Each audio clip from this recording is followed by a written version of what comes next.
Eh bien, c'est bon.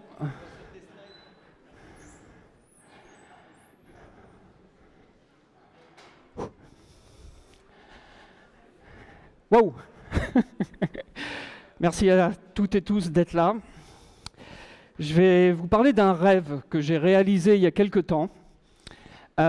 J'ai en fait toujours voulu développer un jeu sur la console de ma jeunesse.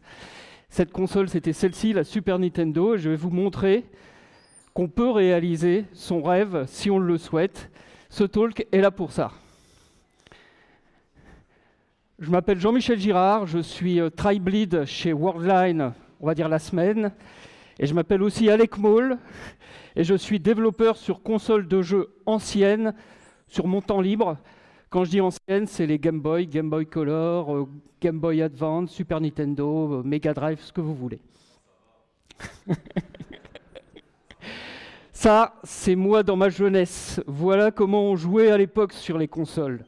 On n'avait qu'une seule télé, c'est les grosses télés cathodiques, puisqu'il y avait que ça qui était utilisable. On n'en avait qu'une dans la salle à manger.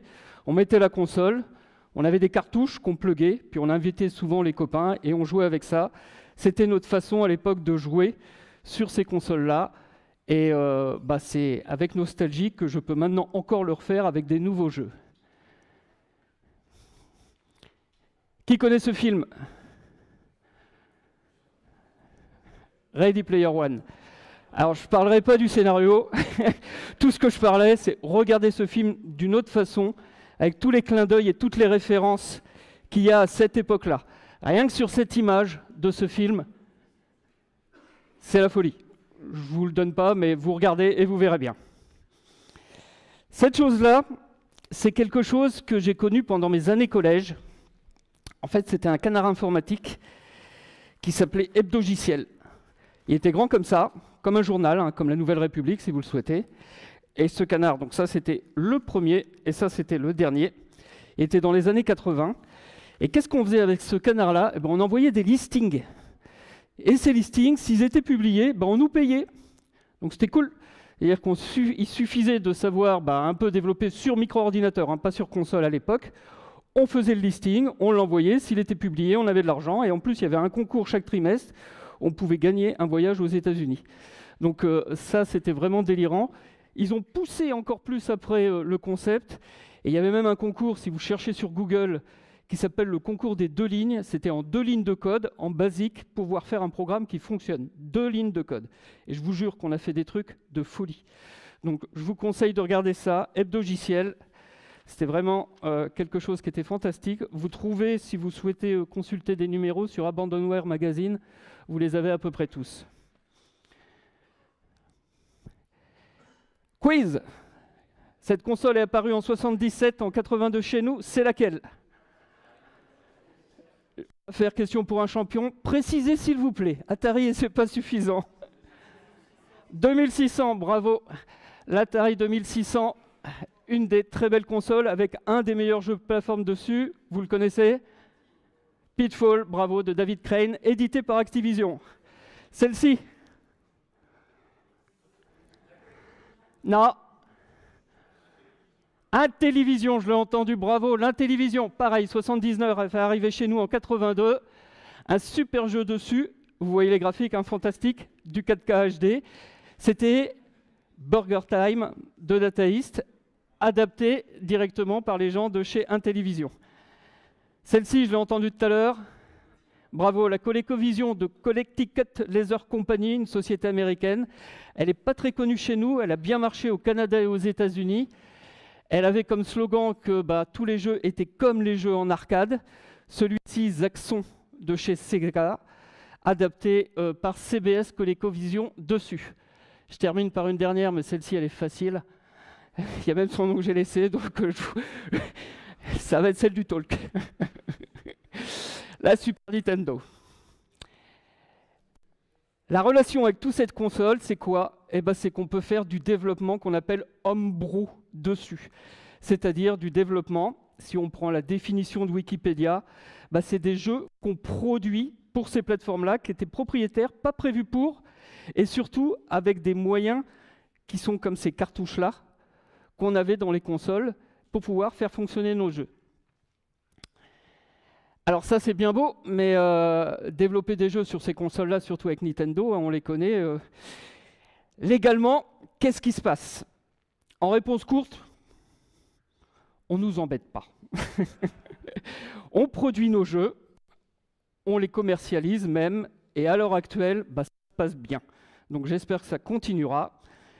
En réponse longue, 4 petites choses importantes à savoir. Si on ne contourne pas les systèmes de sécurité de la console, si on ne reprend pas du code propriétaire de cette console, si en plus, et la Super Nintendo, comme la NES, comme les autres, c'est plus exploité par la société commercialement parlant, et qu'on n'utilise pas les kits de développement, ça se passe bien. Par contre, si vous faites ça, non, là, ils vont vous embêter. Hein. J'ai encore vu il y a 2 jours, il y avait un film qui était sorti sur Link, où Nintendo a dit stop, vous arrêtez votre film amateur sur Link, on ne veut pas en entendre parler, parce que c'est notre propriété. Donc à part ça, on n'est vraiment pas embêté, et si vous regardez un peu le développement Homebrew, vous verrez qu'il y a beaucoup de jeux maintenant qui sortent sur ces consoles. Je vous présente ici 2 choses. Sur la droite, vous avez en fait le kit de développement de la Super Nintendo. C'est cette bête-là. À côté, on vous a mis une Super Nintendo. C'est en fait des kits qui sont avec plein de cartes qui vous permettent de tout faire. C'est ce qu'ils avaient à l'époque. C'était Intelligent System qui avait sorti ça. Ça se programmait en assembleur, uniquement en assembleur. Vous aviez des débuggers, plein de choses à l'époque pour pouvoir voir tous les états de la console. Nous, on ne va pas utiliser ça. On va utiliser ce qui est sur la droite, sur la gauche, qui est la librairie que j'ai développée, qui est une librairie amateur, donc rien avec le kit officiel de Nintendo, ce qui fait qu'on n'est pas embêté, et qui nous permet de développer dessus. Pour pouvoir développer, c'est bien, mais il va falloir tester. Ce n'est pas tout le monde qui a l'avantage d'avoir une Super Nintendo encore chez lui. Donc il y a une chose que vous pouvez utiliser, c'est ce qu'on appelle des émulateurs. Un émulateur, c'est quoi? C'est quelque chose qui fait comme si vous aviez la console. Sur cet écran, vous avez complètement à gauche, là-haut, l'écran tel que vous le verriez sur la console. Au milieu, le code. Alors c'est de l'assembleur, du 65C816, un code assembleur un peu particulier. Vous avez aussi tous les graphiques possibles de la console, vous avez les palettes de couleurs de la console, l'état de la mémoire de la console, etc., etc. Avec ça, vous êtes à peu près tranquille, vous serez comme sur une console. Sauf que ce n'est pas la console, et il y a toujours des bugs, parce que les consoles, c'est du hard. Quand on met une cartouche dedans, ça ne fonctionne pas comme sur un émulateur qui, lui, est quelque chose qui programmatiquement fait ce qu'on lui demande, mais n'émule pas vraiment l'électronique telle que c'est fait. Et c'est pour ça qu'on a ce genre de choses qui s'appellent des cartouches flash. Les cartouches flash, c'est des cartouches comme celle-ci que vous avez dans la console, qui est allumée, je vais d'ailleurs l'éteindre, avec une carte SD que vous mettez dedans, vous mettez votre jeu dessus, et vous pouvez tester dans une vraie console de l'époque, celle-ci en est une, c'est une Super NES, vous pouvez tester comme à l'époque. Il y a plein de cartouches flash qui se vendent. Chris est assez connu pour pouvoir faire des cartouches flash pour beaucoup en fait, de consoles maintenant. Et ça nous permet donc de faire fonctionner sur une vraie console, comme à l'époque, notre jeu, pour vérifier que là, on n'a pas de souci et que ça marche bien. Donc ça, c'est bien aussi. Mais il faut savoir que c'était un peu comme les lecteurs de DVD, pour ceux qui s'en souviennent. Les consoles sont un peu zonées et on se retrouve à avoir des consoles qui sont pour le marché européen et des consoles qui sont pour le marché américain. Et donc, suivant ça, ça ne fonctionne pas. C'est-à-dire, si vous êtes sur du marché européen, vous allez avoir une fréquence de balayage qui va être à 50 Hz et sur le marché américain et japonais à 60 Hz, voire même sur Super Nintendo, ils ont poussé le vice à faire que les cartouches ne soient pas compatibles. C'est-à-dire que l'ouverture, l'orifice dans lequel on enfonce la cartouche, sur une américaine, ce n'est pas le même, c'est plus carré. Donc vous ne pouvez carrément pas mettre dessus. Donc ensuite, il y a eu des supports qui sont sortis pour supporter les deux.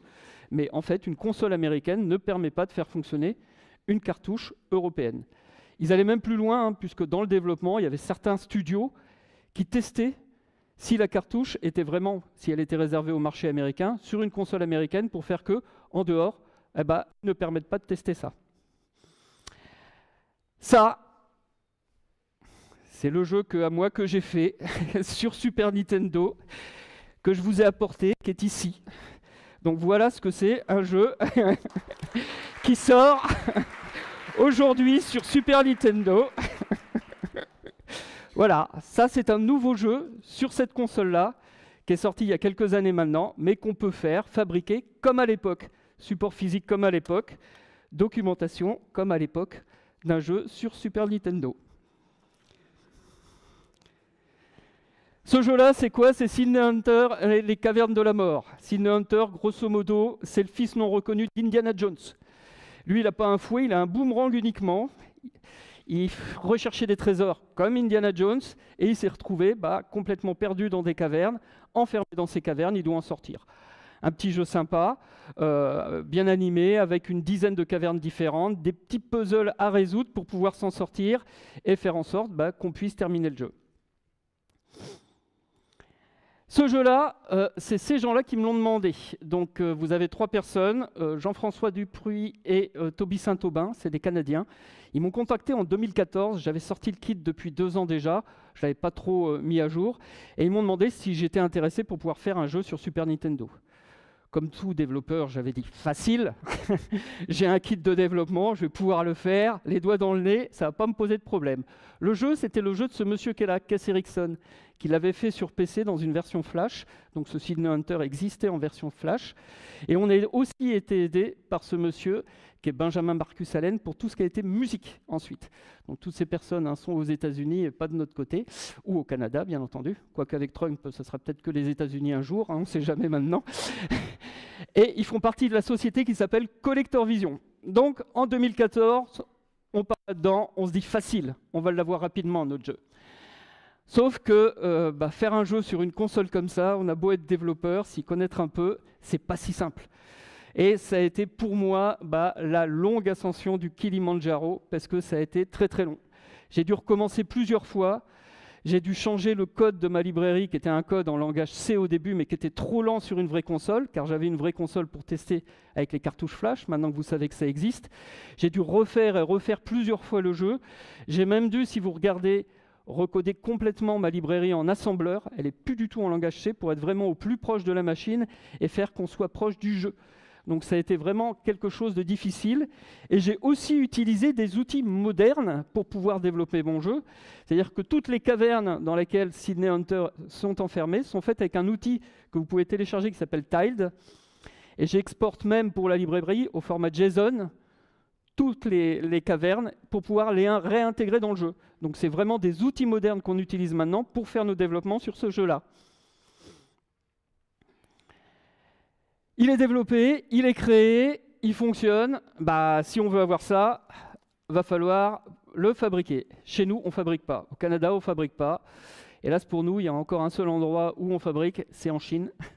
Et on a utilisé en fait une société qui s'appelle la société Josprod, qui a réalisé tous ce qu'on appelle des PCB. PCB en français, c'est circuit imprimé, Printed Circuit Board en anglais. Donc c'est eux qui ont fabriqué à, je crois, 2000 exemplaires le jeu sur leur PCB là-bas, et qui ont testé, ça c'est des petites mains chinoises avec les petits gants, c'est joli, pour pouvoir tester le jeu. Donc avec, vous voyez, une version japonaise de la Super Famicom là-bas, puisque c'est le nom qui existe là-bas, et faire en sorte que ça fonctionne. Donc ça a été testé à peu près en 2017, on a commencé en 2014, 3 ans. Je vous rappelle que je travaille aussi chez Worldline, donc je fais ça sur mon temps libre, donc ça m'a pris un peu de temps. Et si on veut le faire fabriquer, forcément, il va falloir le financer. Pour le financer, vous avez plusieurs sites de financement participatif. Vous avez par exemple Kickstarter, Indiegogo. On l'a financé par Kickstarter. On a récolté 39 000 $, ce qui était pas mal quand même à l'époque. Alors par contre, ce qui était flippant, c'est qu'avec Kickstarter, pour ceux qui connaissent, on met des paliers. Et on dit si on gagne telle somme d'argent, on rajoute tel truc dans le jeu. Si on gagne telle somme d'argent, on rajoute tel truc dans le jeu. Moi, je flippais parce que ça n'arrêtait pas de monter. Et le seul qui développait derrière, c'était moi. Donc, je ne vous raconte pas, au bout d'un moment, j'ai dit stop, j'en peux plus. On a rajouté 2 cavernes. Il y en avait 10 de prévues au début. J'ai dû en rajouter 2 derrière, des monstres supplémentaires, des boss de fin, parce que le Kickstarter était arrivé à des paliers qu'on n'avait pas prévus, mais tant mieux, ça a permis de faire ça. Quand on a fini le jeu, quand on l'a fait fabriquer, on a fait aussi quelque chose, parce qu'on était très pro, c'est qu'on a fait des exemplaires pour la presse. Donc le jeu a commencé à être testé, ça c'est les exemplaires de la presse, par la presse là-bas. Et voilà, vous aviez le genre de commentaires, nouveau jeu, vieille console, c'est bien ce qu'on parle aujourd'hui. Ce jeu a été testé un peu partout, a été à peu près bien accueilli. Mais bon, on accepte aussi les critiques négatives, et c'est comme ça qu'on est arrivé à la fin en 2017, fin 2017. Là, on est au Canada, dans les entrepôts de Collector Vision, à voir le jeu terminé. mon rêve enfin réalisé, j'ai mon jeu. Et, et c'est là que c'est marrant, c'est qu'on a même fait une version couleur or. C'était les premiers du Kickstarter, je crois qu'il y en avait 75, qui payaient plus cher que les autres et qui pouvaient avoir la cartouche, non pas comme ça, mais couleur or. Si vous regardez cette cartouche et la forme que vous avez, elle est carrée, c'est la version américaine, et celle-ci, c'est la version européenne, et vous voyez qu'elle est arrondie. Ce n'est pas du tout les mêmes. Maintenant que j'ai réalisé mon rêve, on va essayer ensemble de réaliser notre rêve et de faire en sorte qu'on puisse réaliser aussi un jeu sur Super Nintendo. Pour pouvoir faire ça, on va d'abord parler un peu hard. Je sais, c'est pas simple, mais c'est comme ça. La Super Nintendo, elle fonctionne comme ça. Vous avez à peu près 3 endroits différents. L'endroit tout en haut à droite, c'est ce qu'on appelle le processeur vidéo. Lui, il a de la mémoire vidéo, c'est ce qu'on appelle la VRAM. C'est là-dedans que les sprites, les fonds et tout ça, on va en reparler, vont être stockés. En dessous, vous avez un autre processeur qui est utilisé, qui est le processeur sonore. Avec lui, on fonctionne avec un mode qu'on appelle un mode d'envoi de messages. C'est du FIFO, c'est-à-dire on lui envoie des messages, travaille, et il nous répond, il nous dit « OK » et j'envoie du son. Donc ça, c'est un peu compliqué. Vous avez aussi le processeur central, qui est un 65C 816 ou Rico 5A22, avec de la mémoire, 128K de mémoire, hein, c'est tout ce qu'on a sur une Super Nintendo pour pouvoir travailler avec de la RAM. Et vous avez les cartouches. Les cartouches, elles sont spéciales chez Nintendo, puisque ces cartouches peuvent aussi avoir ce qu'on appelle des extra chips, c'est-à-dire des processeurs supplémentaires qu'on contrôle. Nintendo, c'était le moyen qu'ils avaient trouvé en se disant notre console, on ne va pas la mettre à jour. Internet n'existe pas, hein, je rappelle. Donc sur des cartouches où on veut des fonctionnalités supplémentaires, on va rajouter des choses.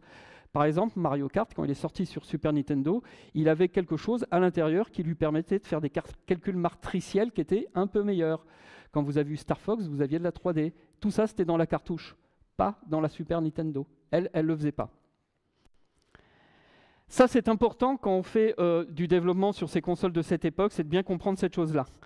Les graphiques sur ces consoles-là, c'est par feuille, en fait. C'est-à-dire que tous les fonds, il y en a plusieurs, suivant les consoles, et c'est ces fonds qu'on abrique les uns avec les autres, avec un fond particulier, qui est le fond des sprites qui est ici, et qui nous sert, en fait, à afficher ces objets animés sur la console. Donc, tout ce qu'on doit faire quand on fait des jeux sur ces consoles-là, c'est réfléchir avec quel fond on veut afficher, quel fond on veut bouger. Le gros avantage, c'est que tous ces fonds-là, vu que, je vous rappelle, il y a des processeurs graphiques qui sont derrière, il y a uniquement des choses qu'on envoie à ces processeurs pour, par exemple, bouger le fond. Et quand vous en avez plusieurs comme ça, vous pouvez les bouger de façon indépendante. C'est pour ça que vous voyez des fois sur ces consoles des effets en fait, de choses, de vagues, etc. C'est en fait assez simple à faire puisque c'est sur ces fonds-là qu'on envoie ça et c'est eux, automatiquement, qui le contrôlent. Je vais vous parler maintenant de PVSNES-Lib. C'est cette fameuse librairie que j'ai développée, qui est accessible sur GitHub. Vous pouvez y aller. Hein. On a aussi un Discord. Sur le GitHub, vous avez dans la page de garde l'accès au Discord. C'est maintenant une librairie qui a plus de 10 ans. Je l'ai développée en 2012. Et elle a été mise à jour au fur et à mesure. Comme je vous ai dit, il y a eu une version entièrement refaite en assembleur. On a une CI/CD derrière ça, les gars. Sur GitHub, je fais une modif du code, la doc, elle est mise à jour, la nouvelle version snapshot, elle est disponible, il n'y a que moi qui manuellement dois faire la version release. Mais sinon, c'est automatiquement fait. Hein. Tout est disponible comme ça. Hein. Donc sur cette librairie, il y a plein de monde qui travaille maintenant. Je ne suis plus tout seul, hein. On est beaucoup. Sur le Discord, ça discute beaucoup, que ce soit en français ou en anglais. Donc c'est assez cool, je suis assez content parce qu'en 2012, j'étais un peu seul. Maintenant, on est plein. Donc à le maintenir. Il y a d'autres jeux que le mien qui sont sortis avec cette librairie. Il y en a d'autres qui vont sortir aussi. Donc c'est assez sympathique de voir tout ça. Cette librairie, elle fait quoi? Elle vous permet en fait de gérer facilement tout ce qui est graphique, son et manette. C'est-à-dire que vous n'allez pas développer en assembleur, mais en langage C, si vous le souhaitez. Vous pouvez aller sur de l'assembleur, hein, on le verra un peu plus tard. Mais le langage C est suffisant. Parce que la librairie étant en assembleur, il y a des primitives d'accès à cette librairie en langage C, donc vous pouvez tout faire en langage C. Il faut connaître le langage C, hein, par contre, c'est ça qui est important. Comment se passe un programme avec PVSNES-Lib et comment va se passer la démo que je vais essayer de vous faire? Vous avez votre éditeur, ça va être avec VS Code qu'on va le faire. Vous avez vos fichiers sources en C ou en assembleur. Donc vous déclarez votre code, vous pouvez avoir plusieurs fichiers sources, hein, bien entendu, ce n'est pas limité à un seul fichier. Vous mettez tout ça dedans. Vous avez aussi des ressources qui sont des ressources graphiques. Je vous ai parlé des différents plans, vous avez des sprites, vous avez des sons, on va en parler juste après. Donc tout ça aussi, vous les avez à un endroit. Il y a des outils qui vont compiler ces graphiques et ces sons. Ensuite, vous allez avoir un compilateur qui va prendre tous ces graphiques, ces sons, tous les codes sources, et il va mettre tout ça dans un fichier, après avoir créé des fichiers objets, qui va s'appeler un fichier ROM, ROM, qu'on va mettre dans la console, donc sur cette carte SD pour le faire fonctionner.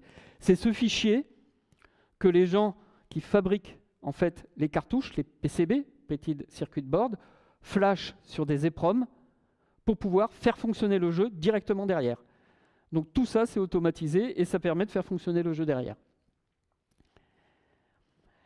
L'outil, je vous en ai déjà parlé pour pouvoir faire les graphiques que j'utilise, mais ce n'est pas obligatoire. Vous pouvez faire des graphiques uniquement avec Paint si vous le souhaitez, en respectant les spécificités de la console. Mais pour faire des niveaux, moi j'utilise Tiled. Avec Tiled et PVSNAS Live, vous définissez vos niveaux avec ce qu'on appelle des petites tuiles. Vous voyez une tuile qui est ici, elle se retrouve là. Donc vous pouvez définir tous vos niveaux, mettre les objets aussi, c'est ce que j'ai fait avec Tiled, pour pouvoir faire fonctionner le produit. Donc comme ça, on va se retrouver à avoir quelque chose qui permet automatiquement d'injecter tout ça dans la ROM et de faire que derrière, notre jeu puisse fonctionner. Hop. Pour la musique, on n'en a pas encore parlé, j'utilise ce qu'on appelle un tracker sonore. Un tracker sonore, c'est quoi? Ça se base sur des samples et des channels. Les samples, vous les jouez à différents niveaux de notes. Vous mixez tout ça et ça vous fait des musiques. Moi, je ne suis pas musicien, je suis nul là-dedans. Je peux vous dire que les musiciens, les compositeurs, ils savent très bien se servir de ça. Il y a quelques limitations avec la Super Nintendo, mais pour mon jeu, celui-ci, Benjamin Marcus Allen, c'est ce qu'il a utilisé pour pouvoir faire fonctionner le jeu et faire en sorte que le tracker sonore me fasse des fichiers que je puisse compiler et mettre dans ma ROM derrière. Donc c'est ce genre d'outil qui est utilisé. Et si on continue, voilà maintenant ce qu'on va faire pour notre petite démo. On va faire un jeu qui va faire quoi? Qui va commencer par initialiser notre console, puisqu'il faut bien que la console elle puisse être dans un état où elle accepte tout ce qu'on veut faire.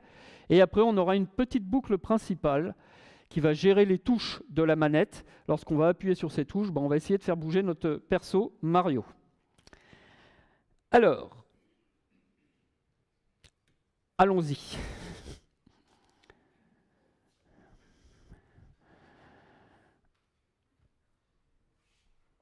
Et en plus, ça marche. Un VS Code en fond blanc, pour que ça soit bien visible. Vous voyez bien au fond? C'est bon? À peu près? Un peu petit? C'est mieux? Ok. Plus, ça va être difficile, je ne vais plus rien voir de mon côté. Voilà différents fichiers qui sont faits. Ce premier fichier que je voulais vous montrer, c'est le fichier en fait, de définition de la cartouche, si vous voulez.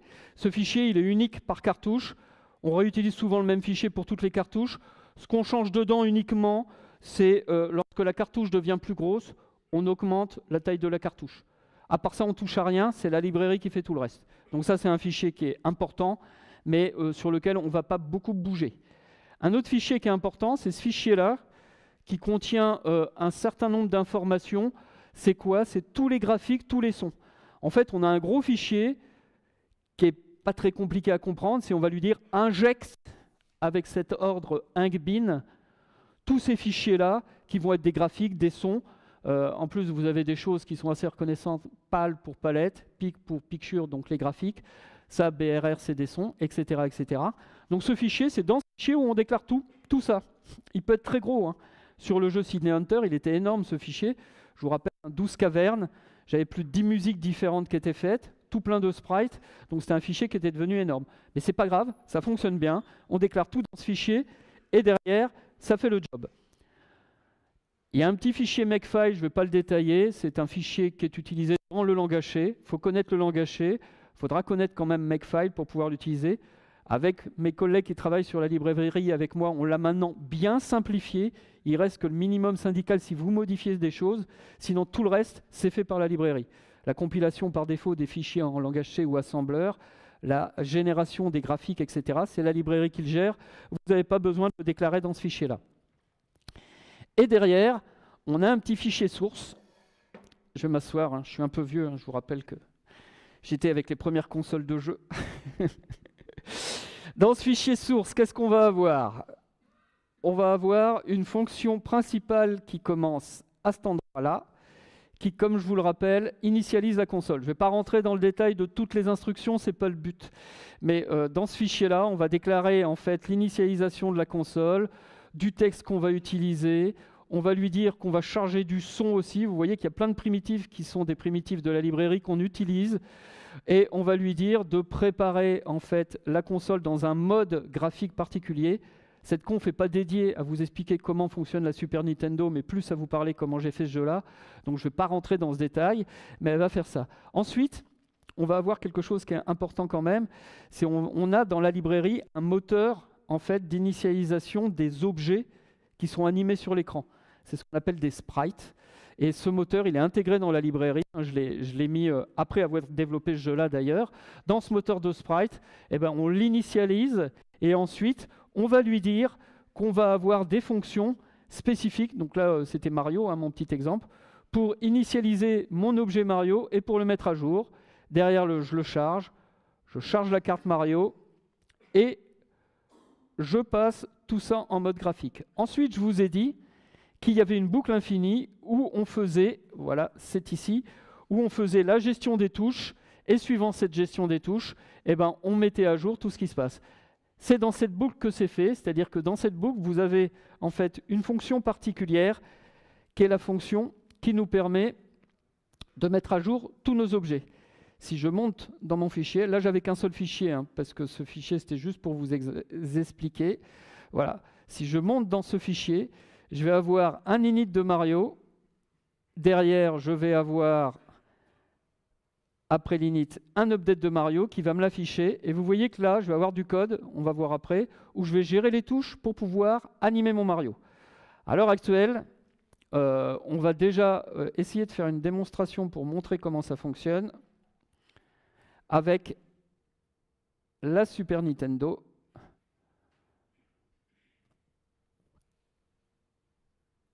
Et pourquoi tu es parti?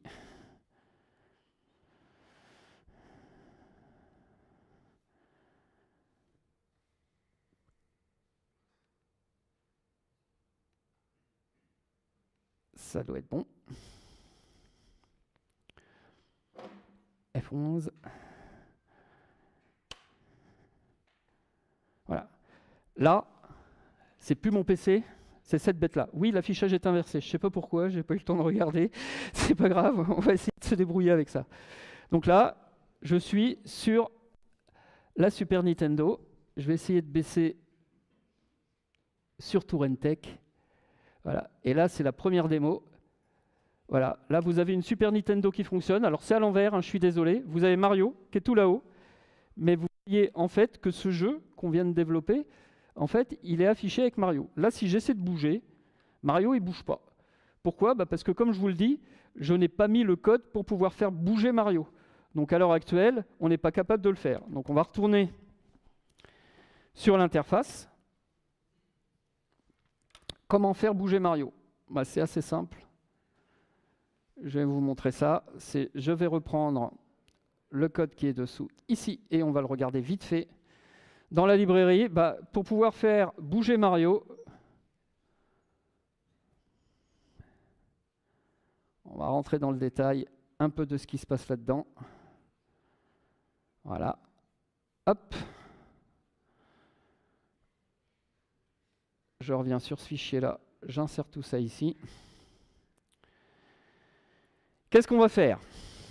On va lui dire, mon cher Mario, je récupère le pad, donc cette chose-là, la manette. Si j'appuie sur gauche, droite ou A, pourquoi le bouton A? C'est pour faire sauter Mario, parce que Mario il saute pour pouvoir faire des choses. Donc je vais tester un certain nombre de choses. Donc c'est du code C, il n'est pas terrible au niveau syntaxe, mais bon, c'est comme ça. Si j'appuie sur gauche, je vais mettre à jour déjà l'animation de Mario, donc ça c'est une petite bidouille pour pouvoir le faire. Et puis je vais ajouter, parce que j'aime bien quand même quand je fais du code, j'ajoute pas un pixel à chaque fois. Je fais un peu comme dans les jeux modernes avec du Unity ou ce genre de choses, c'est-à-dire qu'on gère une vélocité pour faire que quand il bouge, il puisse, même si on lâche la manette, continuer un tout petit peu de bouger jusqu'à temps que la vélocité s'arrête.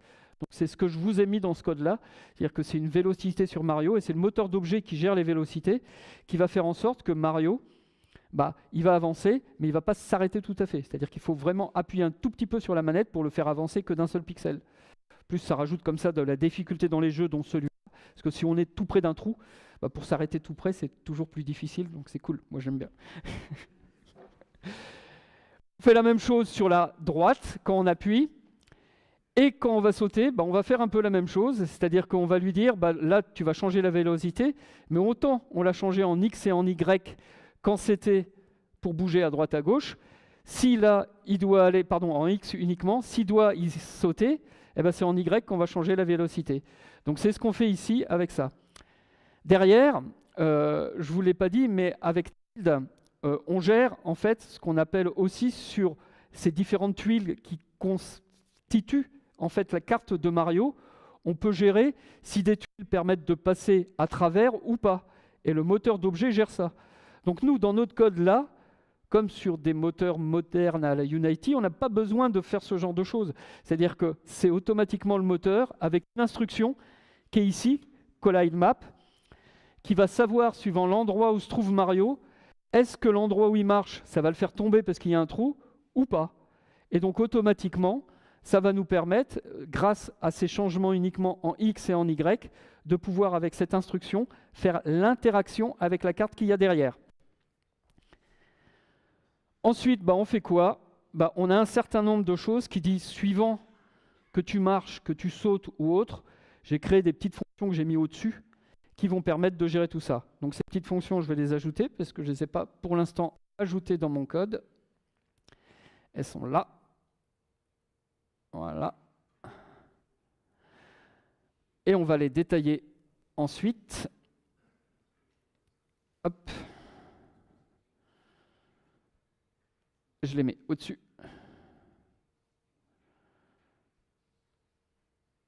Ici. Je triche, j'avais mis les endroits où je dois insérer le code, vous pouvez voir. Alors, qu'est-ce qu'il fait? Quand il marche, on va animer un peu Mario. Donc ici, qu'est-ce qu'on lui dit? On lui dit que sur le sprite de Mario, on fait une petite boucle, c'est assez simple à comprendre. C'est-à-dire qu'on ajoute 1, il y a 3 animations différentes. Donc on va repasser 1, 2, 3, 1, 2, 3, 1, 2, 3. Et puis, c'est grosso modo à peu près tout. Par contre, ce qu'on teste, vu que c'est le moteur qui gère s'il tombe ou pas, vu qu'il marche, là on dit, si tu vois que la vélocité en Y, elle est plus à 0, ça veut dire que le moteur, il t'a dit que tu te cassais la goule, mon pauvre Mario. Donc là, tu as un trou. Et là, on va changer l'action, on va lui dire que tu vas tomber. Et sinon, s'il n'y a plus de vélocité en X ni en Y, on va dire, tu es tranquille, tu ne bouges plus, tu es en train d'attendre. Donc ça, c'est directement ce qui est fait en dessous. S'il tombe, c'est assez simple. On ne fait rien d'autre, à part tester, est-ce que tu arrêtes de Mario? Ce qui est fait là, avec le test du YV égale 0. Tout ça, c'est des variables à nous, on fait ce qu'on veut, mais c'est ma façon de coder cette chose-là. Et si c'est ça, on arrête et on retombe dans un état où on attend. Et quand il saute, c'est un peu la même chose. C'est hyper simple. On change juste le sprite de Mario. Et puis, tant que c'est ça, on lui dit, tu as sauté. Ouais, mais maintenant, tu es en l'air, donc qu'est-ce que tu vas faire? Tu vas tomber. Et donc, il se retrouve dans un état où il va tomber. Tout ça, normalement, si je me mets comme ça, ici, je nettoie. Comment?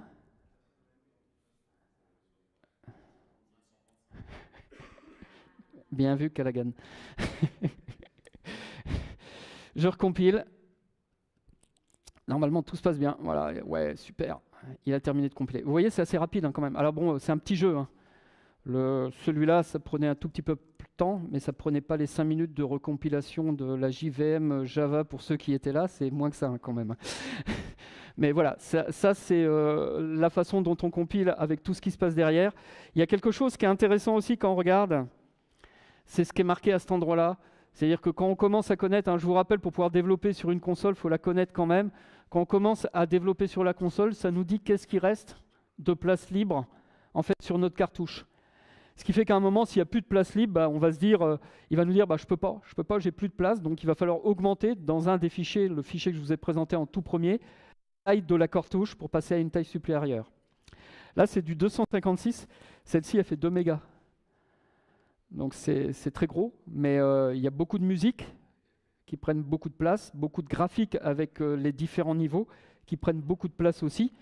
Donc c'est pour ça que au fur et à mesure qu'on rajoutait des choses, et je ne vous parle pas, si je vous en parle, quand à un moment ils ont présenté le jeu à une convention quand c'était encore qu'une ROM et pas encore sur cartouche, et une convention, et celui qui a inventé le jeu, Cass Erickson, qui est un dessinateur, ce brave monsieur a été très sympa avec moi, c'est qu'il m'a fait une animation en GIF animé, rien à voir avec ce qu'on développe, hein.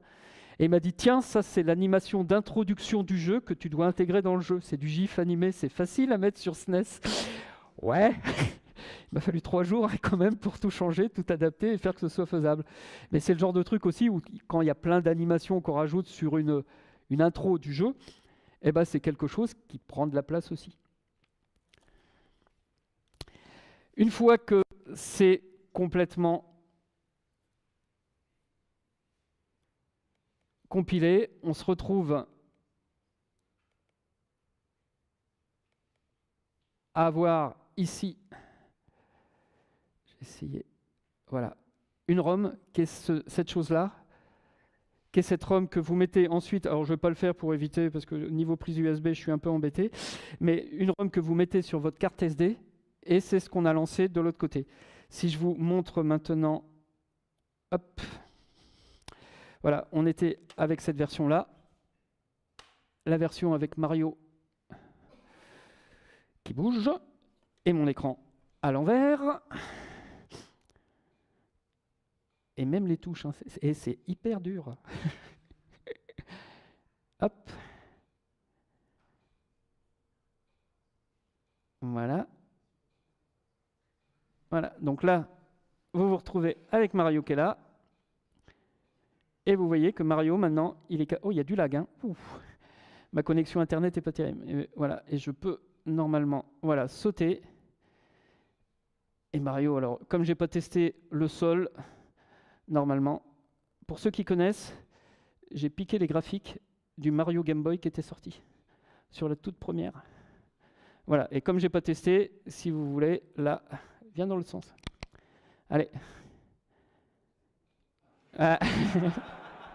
Ça lag tellement. Doucement. Ah non, je ne vais pas y arriver. C'est pas grave, c'est pas grave. Donc voilà, ça c'est le genre de jeu qui se développe assez facilement avec la console. Pour terminer, je vais juste vous montrer, parce qu'on a un peu de temps avant les questions, en espérant qu'elle fonctionne, ça fait longtemps que je ne l'ai pas mise en route. C'est au coffre-fort, hein, chez moi, ce genre de choses.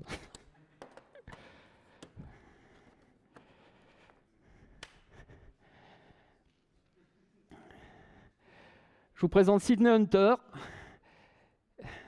donc avec la société Collector Vision. Désolé du fait que ce soit à l'envers. Voilà, c'est le pauvre, hein, il n'est pas aidé. Hein. Voilà, ça c'était ceux qui nous ont fabriqué en fait le jeu. Voilà. Et ça c'est la fameuse intro dont je vous parlais, qui était en GIF animé, super simple à ajouter. Donc il y a plein de trucs. C'était la folie. C'était la folie. Voilà, avec donc toute l'explication, c'est en anglais, avec le petit bateau qui arrive sur la fameuse île. Vous allez voir Sydney qui va débarquer avec en fait un ballon gonflable et qui va arriver. Rien que le fait de pouvoir en fait faire descendre Sydney avec son ballon gonflable, vous allez le voir après ça. Ouais, oh, tu fais peur toi. Voilà. Donc tout ça, c'est en fait quelque chose qui a été développé avec la librairie que vous voyez là et qui a été entièrement intégré dedans. Faire des animations comme ça prend beaucoup de temps. Hein. On a heureusement, et vous l'avez compris, plusieurs couches sur la Super Nintendo, comme je vous l'ai expliqué avec les graphiques. Donc c'est assez sympathique et assez rapide de faire des choses. Là, vous voyez que la Super Nintendo, avec la palette de couleurs qu'elle a, permet de faire des dégradés qui sont quand même assez sympas pour pouvoir avoir un joli rendu. Ce jeu-là, on avait fait aussi une version en japonais, je crois, qui n'est pas sorti, qui n'a jamais été commercialisé, mais qui existe aussi.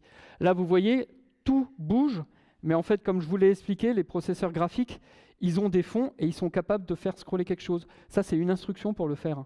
C'est hyper simple. Là, par contre, ça a été plus compliqué pour moi. Pour ceux qui connaissent, j'ai utilisé un algo de type Bresenham pour faire des lignes, pour pouvoir déplacer le truc.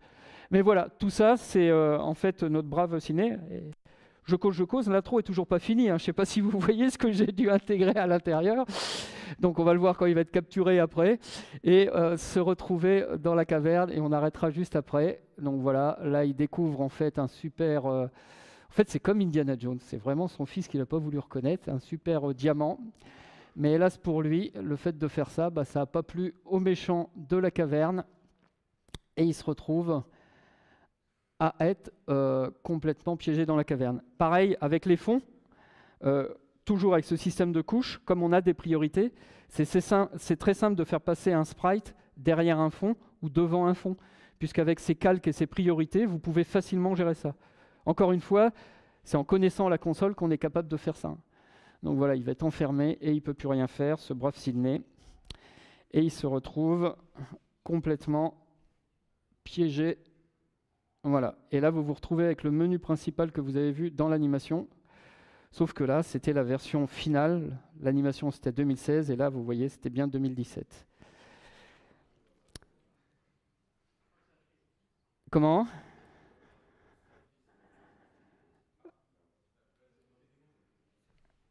Ça a frisé là-haut, c'est vrai.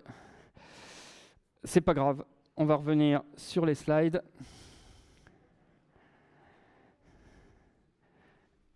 C'est toujours frisé ?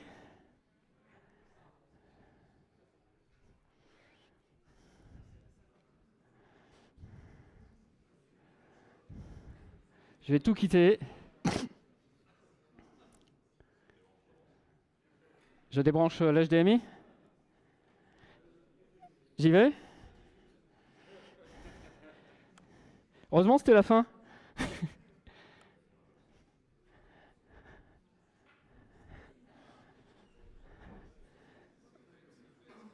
Non ?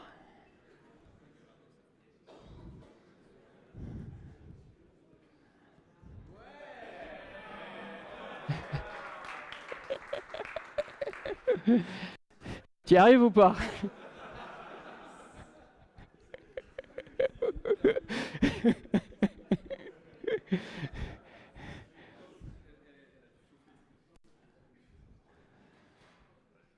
Sinon, je vais terminer sans, c'est pas grave. Hein.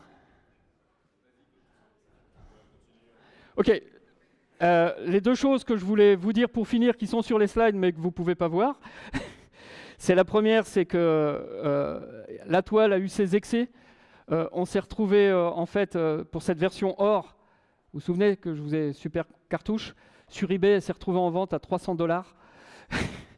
J'ai recherché juste avant le talk, je ne l'ai pas retrouvé l'annonce, donc il a dû être acheté, hélas. Donc 300$.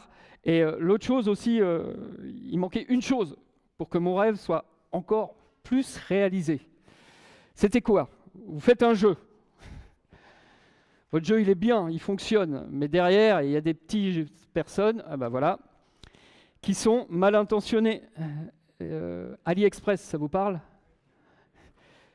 Et ouais, je me suis fait pirater mon jeu. Et là, c'est le summum. Mon jeu piraté sur AliExpress. Et comme je suis un malade, je l'ai même acheté.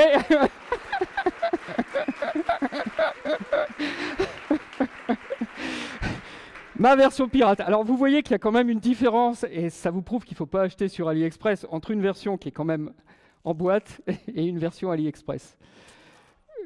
Ouais, il marche aussi. Ouais.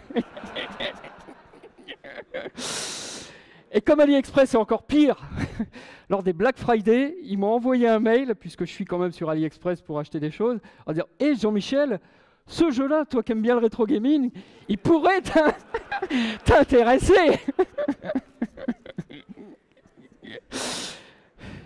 Je vous remercie, je tiens aussi à remercier Yann qui a été mon mentor et Tourentech qui m'a bien aidé pour cette conf. Merci à vous.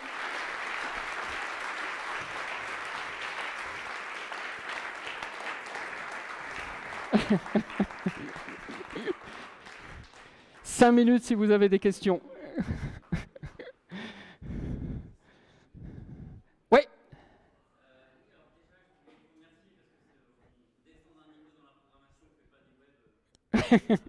Donc on descend d'un niveau dans la programmation, donc ok, merci, cool.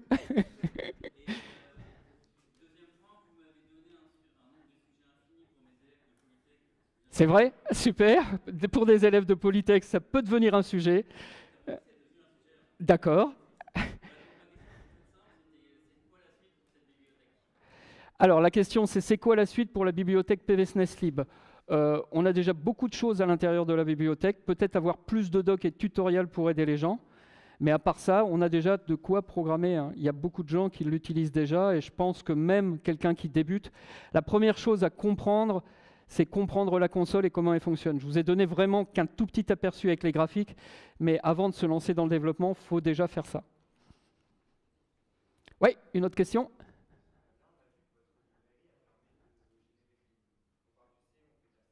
Ouais.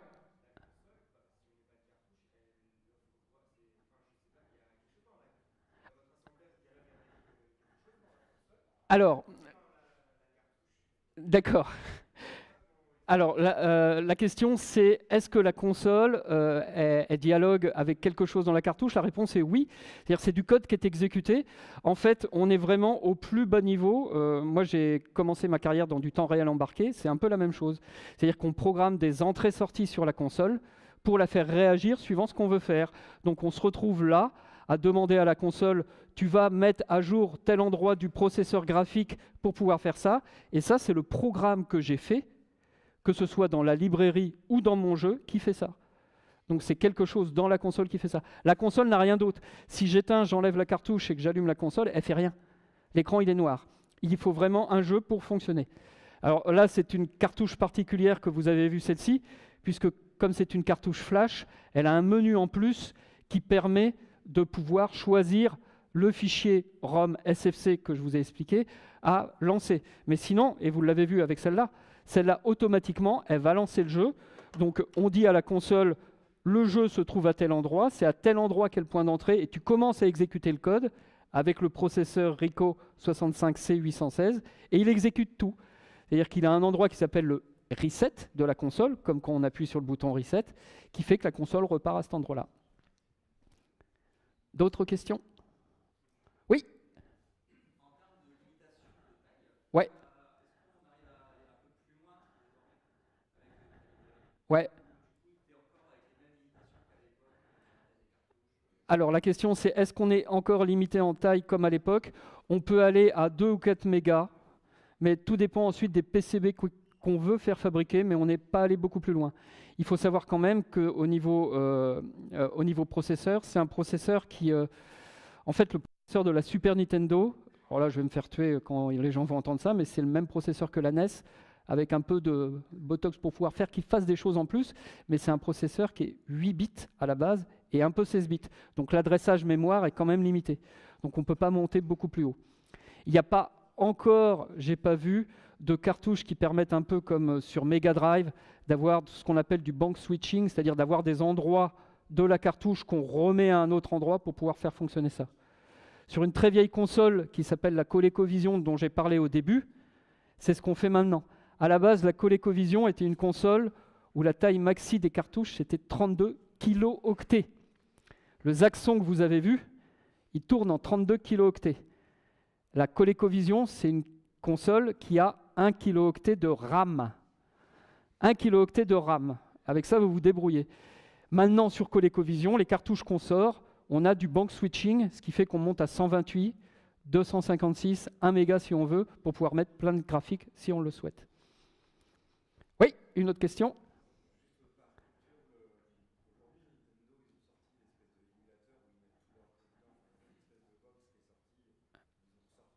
Ah bah il y avait la Super NES Mini, déjà oui, Nintendo a sorti la Super NES. Non, non, non, c'est un émulateur dans la Super NES Mini. Alors, ils peuvent récupérer le code des jeux. Il faut savoir que sur Super NES Mini, ce jeu-là, j'en connais certains qui l'ont mis dessus parce qu'on a patché le code de la Super NES Mini avec leur menu et on peut aussi le mettre dedans. Mais ce n'est pas une vraie console. Non, non, ce n'est pas une vraie console.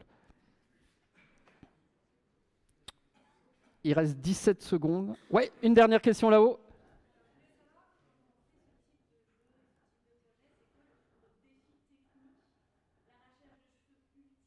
C'est le développement. Ouais.